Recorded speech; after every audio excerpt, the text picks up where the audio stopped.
Today I'm here to give you an update on how our year has gone homeschooling my third, fifth grader. Keep watching.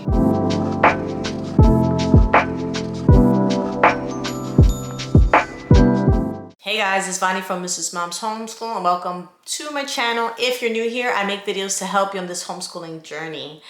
And today I want to talk about how our fifth grade homeschooling year went.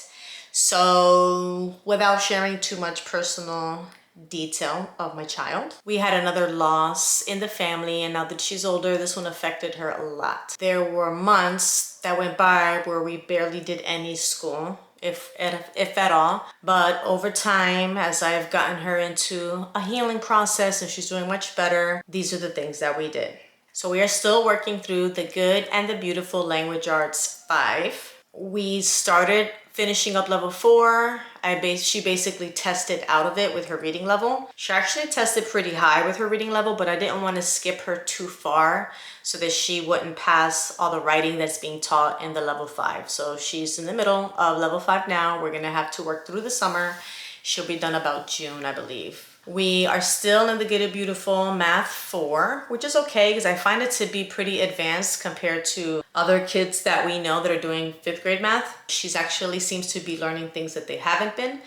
So she's feeling confident in that. And we are just gonna go keep the level 4 for fifth grade do level 5. No, sorry, 6th grade do level 5, 7th grade level 6, and then 8th grade she'll be able to jump into pre-algebra and she'll be perfectly on task. So that's the plan. That because we started her in school early, it didn't hurt her because technically she's supposed to be in 4th grade, not 5th. So, but she is in 5th going to 6th.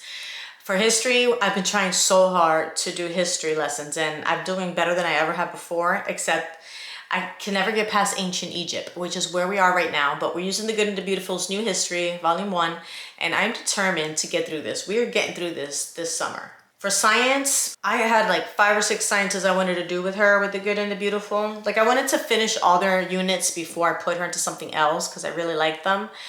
But with all the time and stress that I've been going through with my teaching high school and just different things going on in life, having to deal with the emotions. My husband's mother passed away, so it's been a big deal.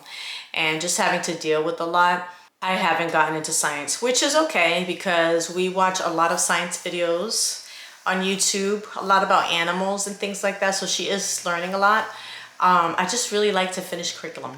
So we'll see what happens. I might do some units. I might just stick with the Good and the Beautiful one more year for 6th grade, get those all done, make her do the 7th and 8th grade extensions to prepare her for something stronger in 7th grade. I think that's what we're probably going to do. Basically, all she's been doing is those 2 subjects, math and, well, 3, history, and 4, cursive and language arts. But luckily, language arts has the grammar cards, geography cards, capitals and states. It has art. She's been doing pastels with it. She's doing spelling. So she's doing so much in just the language arts curriculum that I'm fine with her just doing that. And then she's even reading and listening to audiobooks through the curriculum. So on her free time, she's been into the Spiderwick Chronicles. So that's what she does sometimes on her free time. But for school reading, we're just reading whatever the Good and the Beautiful is recommending for her. So overall, it's been a very tough year for both of my students, for our family in general. But I've been really doing my best and trying to be more consistent for the last few months so that we can get things out of the way. So using a planner, I have the Not Consumed planner for her. And just writing things out for myself, a lesson every day, which is very difficult for me to do because I just have a very hard time with consistency, which is why I have a hard time posting like consistently. I'll go strong and then I'm unmotivated. But that's it. I think I'm done with this video. We're doing better. We're doing good. We're gonna be finished by June and then she'll be able to level up with all her 6th grade stuff because she's gonna do a bunch of stuff, which we'll talk about in our 6th grade curriculum choices, which will come out after the homeschool convention. God willing, I can go. And after our homeschool co-op puts out their schedule, which I'm still waiting for. Other than that, that's all I have to say. If you guys have any questions or comments, please leave it below. Thank you guys again for watching, and I'll see you in the next video. If there's, oh wait, is there something you want to see, if it's related to middle school or high school? Also leave that in the comments below. And if you have high schoolers or you have a child going into high school pretty soon, go ahead and check out my 9th grade recap, where I share some tips to help you prepare your child for high school so you're not having the same problems that I'm having. All right, thank you guys for watching, and I'll see you in the next video.